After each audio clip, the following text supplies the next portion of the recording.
Good day and welcome back to another World of Warcraft video. In this video we're going to be taking a look at time rifts and basically why you should be doing them. Now, beyond being a great source of gear, time rifts also give you a pretty big source of other things. So mounts, cosmetic gear, pets, there's tons of reasons to do time rifts, and it's definitely something I would say all players should consider doing. If you're a returning player, it's a great way to get some catch-up gear. If you are a player who's maybe been out for a while, doesn't need the gear, it's still a great way to get a ton of cosmetics. So, basically, to cut a long story short, time rifts are up at the top end of the hour every hour, and they are a 15-minute process. There's a 10-minute cleanup time, whereby you will get 10 minutes to do a whole bunch of smaller duties, and then there's 5 minutes to kill the Rift boss. Now, basically you can accept a weekly quest. You can report in for duty regardless, but you get 1 times weekly quest, which will give you a huge amount of these Paracausal Flakes, which are the main currency that you'll use to get the mounts, cosmetics, etc. So that's obviously pretty good. The rest, mainly speaking, is obviously some Drake Shadowflame crests that you'll get from the weekly quest. You'll get a dilated time capsule, which you can use to get some 402 gear, and you get an encapsulated destiny, which will help you get additional rewards from your next time rift. Now there's the cleanup section, whereby you can get an increasing amount of rewards from the box of temporal reality.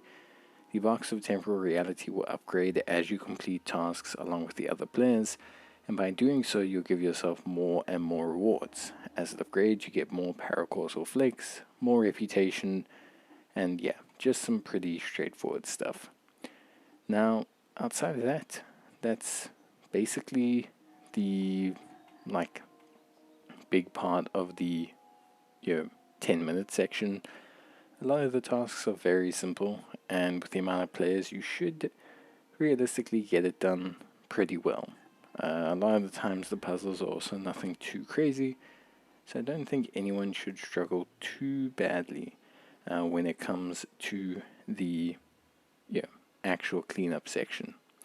Obviously, regardless of the temporal time rift box that you get, you will still enter the next phase, which is against the boss. So you will still get the boss cleanup phase, regardless of if you only got a blue or a green box from this initial phase. Once the 10-minute cleanup period has ended, you will then have a 5-minute period to take out the boss from the temporal time rift, and this is obviously, depending on the time rift, it can be a variety of bosses.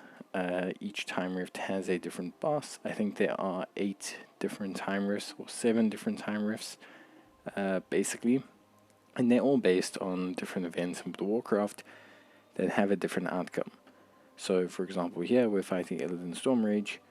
Once you defeat the boss, you'll get a dilated time capsule, some Shadowflame crest fragments, and you'll also get some Paracausal Flakes, which obviously is great.